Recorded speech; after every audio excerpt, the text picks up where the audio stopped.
objectives to gain an understanding of the functions and uses of the spoken word, to select precisely the right words required to communicate your ideas clearly, vividly and appropriately, to avoid common mistakes in word use. Time 3 to 5 minutes. Thank you. Please welcome Praveen. Good afternoon, speech adapters, Mr. Toastmaster. There's a very interesting story which I read in a book. It's about a young man who was about 25 years old. He was looking for a job.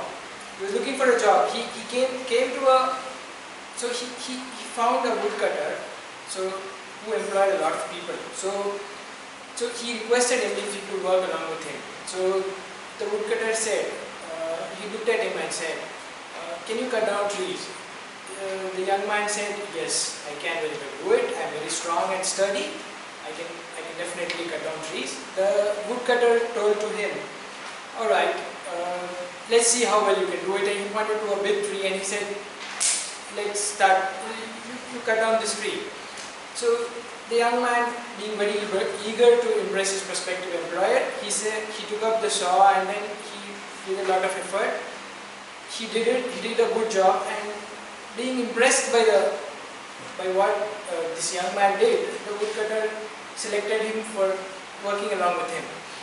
And then this person, it so happened that he was so enthusiastic and wanted to impress his employer so much that he went beyond his time limits. He worked a lot. He spent more effort than anybody else in the team. He wanted to impress everybody. And then, so he was putting in so much effort that the others seemed to be working lesser. But then after about a week or so, his boss came up to him and said, "You've done a good job. Thank you for what you've done here. You can leave now. Take the pay and leave now." Any guesses as to why he would have been asked to leave so soon, even though he was putting in so much effort? Any guesses? Maybe the employer was looking for a smart worker rather than hard worker. Yeah, kind of. So what happened is this person has ignored, he had ignored about sharpening the tool which he was using.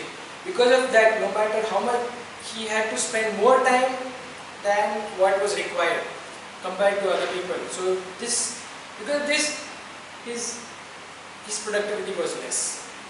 So thinking about this, the woodcutter thought, if a person doesn't put emphasis on sharpening his tools and doesn't work on improving himself, he wouldn't help me in the long run, so he decided to let go of him. This is referred to as, this particular habit of improving oneself is referred to as sharpening the saw by Stephen Covey in his very popular book called The 7 Habits of Highly Effective People.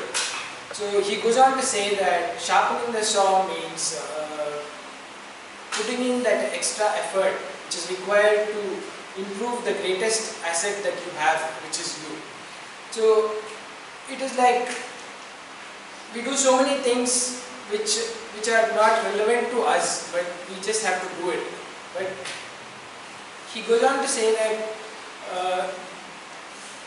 in each of our lives there are different facets that we need to improve. He categorizes them into physical, social, intellectual and spiritual. If you look at each of them, physical, we need to work on how well we maintain ourselves as far as what we eat, the exercises that we do, the physical activities that we do. So that comes under the physical facet, and then the next one is intellectual. No matter what job we are at, we should continuously look at increasing our knowledge, learning, writing, reading things. That is how we can improve the knowledge base that we have. That comes under intellectual. The next one is social. How we are looked at is the way we interact with the world. So the importance of social skills that we have is very important, and that's what comes under social category. And then the last one is spiritual. How well we know what we are capable of, the values that drive us, the principles that we adhere to. So those come under spiritual. So these are all things that only we can do. Without this, the body becomes weak and the mind becomes mechanical, the emotions raw, and the person becomes very selfish. Doesn't think about what can be better, but he's always thinking about why it's going wrong, what is wrong with himself. So if we look at all of this, what we can understand is that the importance that we need to put on improving oneself is more than anything else that we need to do. No matter what we are doing currently, it is always what we can improve on and work on that which is very important. I would like to end with a quote. Abraham Lincoln once said, if you give me 6 hours to cut down a tree, I will spend 4 of them sharpening the saw.